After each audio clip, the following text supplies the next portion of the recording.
Olá, seja bem-vindo mais uma vez aqui ao canal da Assembleia de Deus Central em Araguari, no estado de Minas Gerais. Nós estamos aqui dando continuidade ao estudo da nossa declaração de fé, a declaração de fé das Assembleias de Deus no Brasil, capítulo a capítulo, desde o mês de julho deste ano de 2020. Hoje nós já estamos aqui no capítulo de número 15 do nosso texto. Este é o texto, livro, a nossa declaração de fé. E, como dissemos, no capítulo de número 15 é o nosso tema de hoje. Nós estaremos estudando sobre a verdadeira adoração. Em que constitui, à luz da Bíblia, a adoração que o homem deve dedicar a Deus. Publicamente, individualmente, tratando-se de adoração coletiva, quais são os elementos do culto, qual é o papel da oração na vida do cristão e também do jejum. Estes são os pontos aqui da nossa declaração de fé e que nós abordaremos nesta ocasião. Se você não tem a declaração de fé, você é membro de uma igreja Assembleia de Deus, é necessário, indispensável que você tenha um exemplar da declaração de fé para que você possa conhecer de fato quais são os pontos centrais, as bases doutrinárias do movimento pentecostal e que estão aqui registradas nessa declaração de fé. Vamos então ao nosso capítulo de número 15. O nosso texto sempre tem início com essas palavras acerca do que nós cremos, professamos e ensinamos. Todos os capítulos têm essa mesma fórmula inaugural. Então, acerca da verdadeira adoração, nós cremos, professamos e ensinamos que a adoração é serviço sagrado, culto, reverência a Deus por aquilo que Ele é e por suas obras. Adoramos a Deus pelo que Ele é e adoramos a Deus pelas suas obras. A nossa adoração a Deus não inclui nenhuma representação visual, nem daquilo que há sobre o céu, nem do que há sob a terra. Então não tentamos de forma nenhuma reproduzir uma imagem que possa fazer lembrar o que é Deus, ou o que é o Senhor Jesus Cristo, ou que seja o Espírito Santo, para que por meio disso nós possamos adorar a Deus. Não procuramos repetir também nenhuma imagem de qualquer ser humano, por melhor que tenha sido e por mais nobre que tenha sido o seu viver para Cristo, não reproduzimos imagens, não nos prostramos diante delas, não prestamos culto a nada que possa ser visto pelos olhos humanos, tampouco que possa ser produzido pelas mãos humanas. Adoramos a Deus assim como o Senhor Jesus Cristo disse, que o Senhor está à procura dos verdadeiros adoradores, aqueles que o adorem em espírito e em verdade. Então a nossa comunhão com Deus, o nosso contato com Ele, se dá por meio do nosso espírito, o espírito que Deus colocou ao criar dentro de cada ser humano.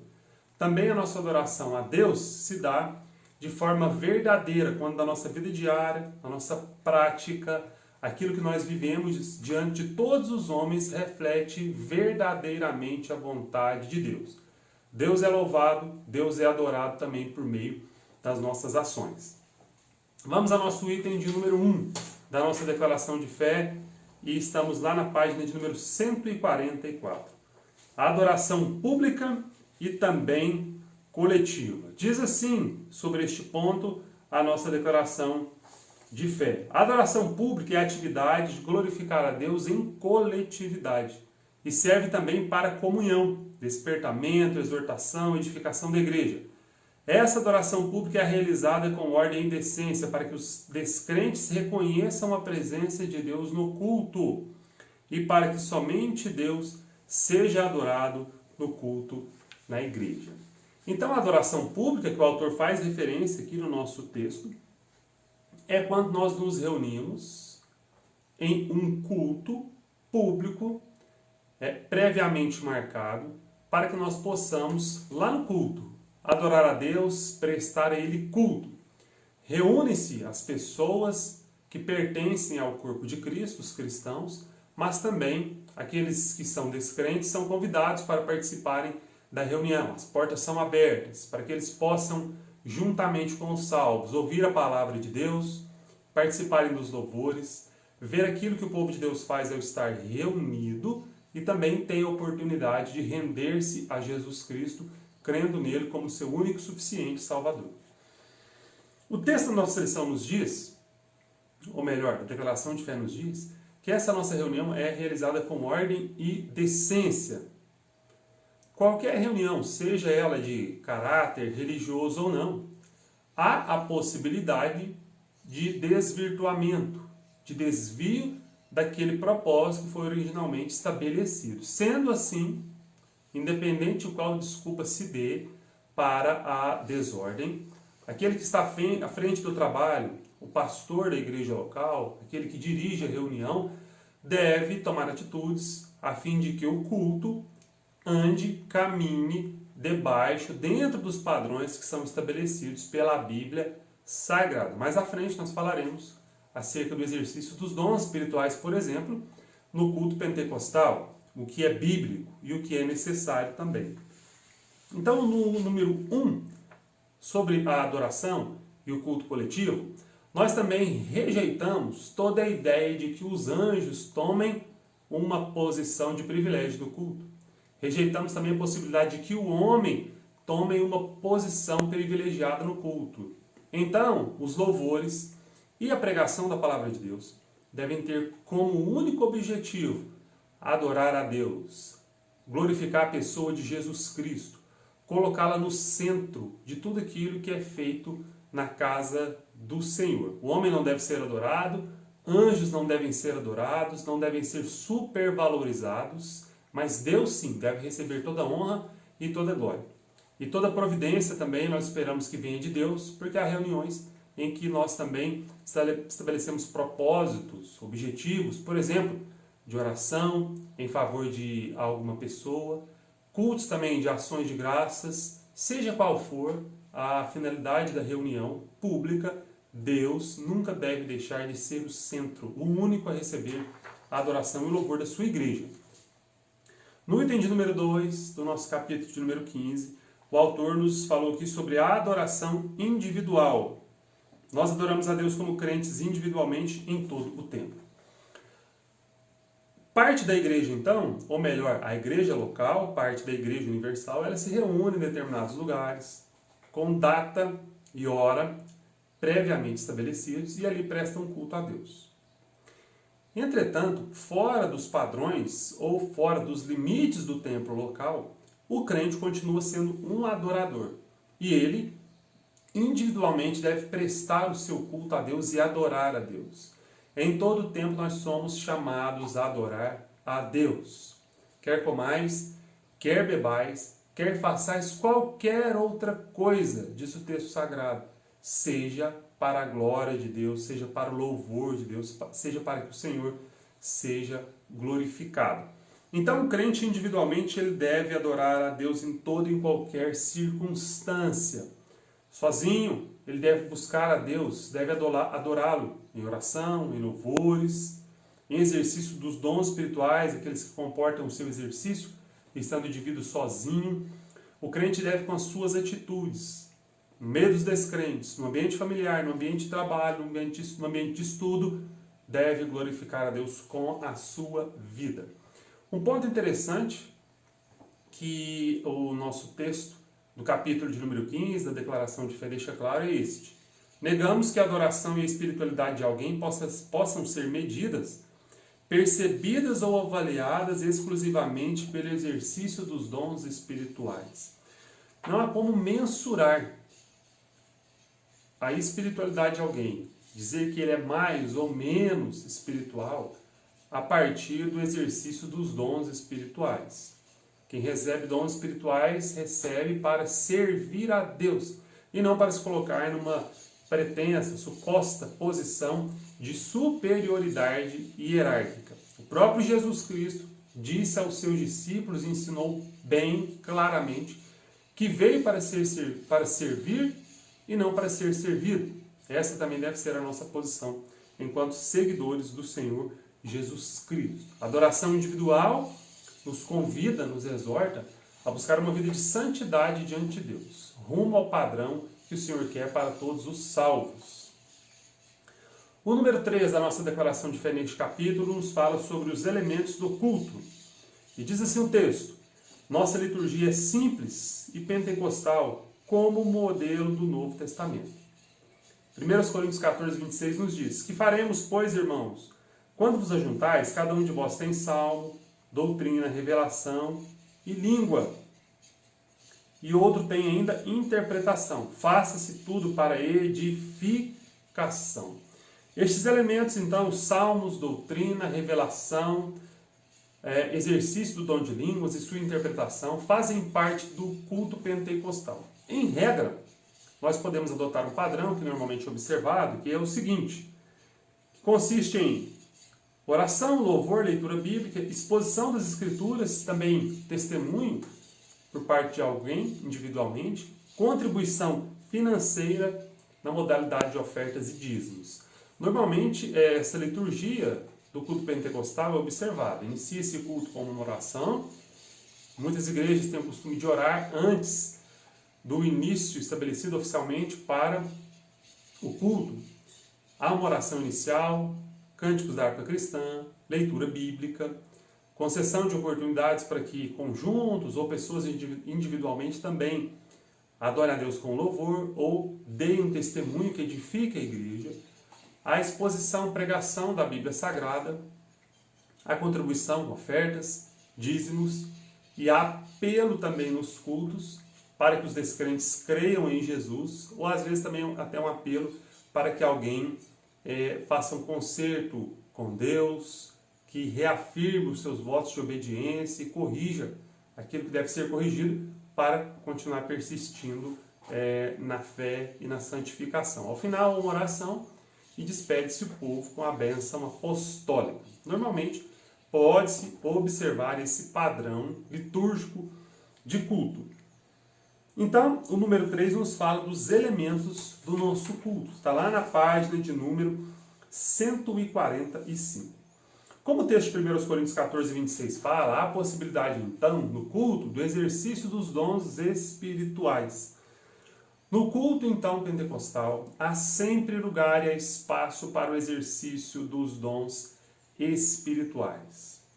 Cremos que são para os nossos dias os dons que estão listados ali em 1 Coríntios, da forma disciplinada pelo apóstolo Paulo, no capítulo de número 12, no capítulo de número 14. No capítulo de número 12 está claro que os dons procedem de Deus, de que o Espírito Santo os reparte conforme o quer para a edificação da igreja. Que a finalidade do exercício dos dons espirituais é a edificação da igreja. Que tudo deve ser feito com decência e ordem. Então, há liberdade para o exercício dos dons espirituais. Em nenhum lugar do Novo Testamento está terminantemente mostrado que o exercício dos dons espirituais ficou restrito aos dias dos apóstolos. Mas, pelo contrário, o que nós vemos nos ensinos da palavra de Deus, lá principalmente na Epístola aos Coríntios, que nós estamos lendo, mas o padrão também no Evangelho de Lucas e no livro de Atos, é que os dons espirituais devem acompanhar os cristãos por toda a vida. Jesus Cristo não se restringiu aos seus dias, tampouco aos dias dos apóstolos. Então as revelações, profecias, o exercício do dom de línguas, a sua interpretação e outros dons também são para os dias atuais. O que deve haver no exercício desses dons é a observância dos padrões bíblicos em 1 Coríntios 12, 14, bem como toda a Bíblia, com a finalidade de edificar, em primeiro lugar, a igreja, mas também a possibilidade de edificação pessoal somente, como é no caso do exercício do dom de línguas. Mas o indivíduo que o exerce, conforme a orientação também paulina, deve buscar de Deus o dom de interpretá-las para a edificação da igreja. O que não se pode é proibir, como também o apóstolo falou, o falar em línguas. Por quê? Porque o próprio Deus concedeu isso, por meio do seu Espírito Santo, como dádiva aos crentes, e se é sua vontade que os crentes tenham dons, homem nenhum pode restringir a atuação do Espírito Santo. Então nós cremos e reiteramos que o exercício dos dons espirituais tem lugar no culto pentecostal. O que também não pode ser admitido é, em nome da liberdade dos dons, haver descontrole, haver meninice ou até mesmo, por falta de discernimento, dar brecha para a atuação do inimigo, do diabo. Então, como tudo deve ser feito com decência e ordem, e como há necessidade também de discernir os espíritos, a direção da igreja, aqueles que estão à frente do culto pentecostal, devem ter de Deus a sensibilidade para que os trabalhos sejam conduzidos de forma a glorificar a Deus, não se transformando a reunião em um ajuntamento em que não há a observância dos padrões bíblicos. Então, um culto racional, não racionalista, um culto racional, que observa a contemporaneidade dos dons espirituais e tudo ser feito para a edificação da igreja. Veja, porém, por exemplo, lá no livro dos Atos dos Apóstolos, a igreja de Antioquia, orando e jejuando, ouviu do Espírito Santo que tinham que apartar, separar Paulo e Barnabé para a obra missionária. O Espírito Santo disse isso a eles. Depois também, jejuando e orando, impuseram as mãos sobre eles e os despediram para a obra missionária. O Espírito Santo terminantemente separou aqueles homens para a obra e os encaminhou para aquelas 3 viagens missionárias, incluindo o apóstolo Paulo. Não foi acompanhado por Barnabé nas demais viagens, mas o Espírito Santo foi o Espírito missionário que encarregou aqueles homens de iniciar aquela obra. O Espírito Santo dirigiu a igreja no livro dos Atos, dirige a igreja hoje. Obviamente, então, devemos estar sensíveis ao exercício dos dons espirituais na igreja. Lembrando que de nenhuma forma o exercício dos dons espirituais no culto público pentecostal deve suprimir a centralidade de Cristo e também não deve ultrapassar os limites da Bíblia Sagrada. Nenhuma profecia ou revelação, por exemplo, tem poder de acrescentar algo além da Bíblia. Não é fonte de doutrina, nenhum dom espiritual é fonte de doutrina. Nós rejeitamos terminantemente tudo aquilo que venha se propor a ser inovação doutrinária ou acréscimo àquilo que já está estampado na Bíblia Sagrada. No entanto, os dons espirituais têm lugar para edificação pessoal, para consolo, para edificação, para exortação dos crentes, para que nós sejamos no nosso dia a dia capacitados e dirigidos para da melhor forma fazer a obra de Deus. Nosso item de número 4, no capítulo de número 15, fala sobre a oração. A oração é o ato consciente, por meio do qual a pessoa se apresenta diante de Deus para se comunicar com Ele, para render graças, para apresentar uma petição. Então a oração faz parte da verdadeira adoração. Quem não ora individualmente, quem não tem um hábito de orar individualmente, não tem comunhão com Deus. Jesus Cristo nos diz lá em Mateus, no capítulo de número 6, que a oração deveria ser exercida preferencialmente a sós com Deus. Claro que nas reuniões públicas há oração, mas o indivíduo de fato mostra que tem comunhão com Deus, que a verdadeira adoração faz parte da sua vida quando ele, na sua vida particular, no seu dia a dia, tem momentos de oração e de devoção a Deus. Jesus nos adverte lá em Lucas capítulo 18, versículo de número 1, contando uma parábola acerca do dever de orar sempre e nunca esmorecer ou nunca diminuir a intensidade. O apóstolo Paulo nos aconselha: orai sem cessar. Diz assim, acerca dos objetivos dos alvos de oração, a nossa declaração de fé. Oramos pelas famílias, em favor dos pastores, dos líderes, pelos missionários, pela salvação de todas as pessoas e em favor das autoridades constituídas, pela nação de Israel e por Jerusalém, em favor dos enfermos, dos presos e por diversos tipos de milagres. Então, o que não nos falta são motivos para a oração, para o clamor, para a intercessão fervorosa diante de Deus.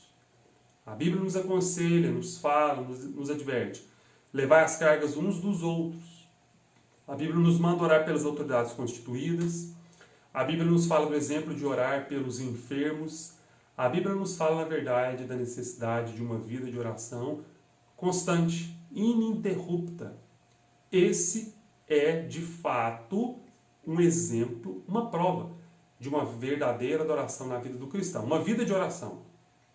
Acompanhando a vida de oração, e em último lugar, o nosso item de número 5, neste capítulo da declaração de fé, que nos fala sobre o jejum. O jejum é a abstinência de alimento, acompanhado, obviamente, de uma atitude pessoal, de devoção, de sincera entrega e dedicação a Deus. O jejum é o compromisso que o crente faz durante um período de tempo para abster-se do alimento e dedicar-se a Deus em oração, em consagração, em vigilância, para um fim específico. Esther conclamou os seus irmãos judeus nos seus dias ali do cativeiro medo-persa para que se colocassem em oração e em jejum diante de Deus por uma causa, a causa de todos, correndo o risco de todos viessem a perecer em razão de um decreto real estabelecido injustamente. Jesus Cristo nos mostra o exemplo da sua vida de oração, da sua vida de jejum, como ele o fez ali no deserto, em Mateus no capítulo de número 4, quando ele foi tentado. Também em Mateus no capítulo de número 6, Jesus nos fala sobre como jejuar. Jesus nos diz, quando jejuardes? Quando ele nos ensina assim, ele está nos demonstrando, obviamente, que o jejum deve fazer parte da vida de todos os cristãos. Jejum não é dieta. Jejum não é o estabelecimento de uma meta para a perda de peso. É necessário, de fato, que todos tomem conta do seu próprio corpo e que o corpo também seja um mecanismo, um meio, um veículo de adoração a Deus. Cuidar da própria saúde é adorar a Deus. Preservar o templo do Espírito Santo também adora a Deus. No entanto, o propósito do jejum é dedicar-se espiritualmente a Deus durante um período de tempo e por um propósito específico. A declaração de fé fala de dois tipos de jejum. Do jejum total, aquele que implica na abstinência de alimento sólido, como também de água, e do jejum parcial, aquele que implica na suspensão dos alimentos sólidos. A própria palavra jejum, seu significado é abstenção do alimento. Há pessoas que, por alguns motivos de saúde, não podem deixar de consumir água por um longo período de tempo, às vezes em razão de tomar algum medicamento. Isso não impede o indivíduo de estar jejuando. O que nós não devemos abandonar é, de fato, uma vida de adoração e de serviço a Deus. Cultive uma verdadeira vida de oração, de adoração, de jejum, de busca à face de Deus. Que Deus te abençoe, em nome de Jesus. Amém.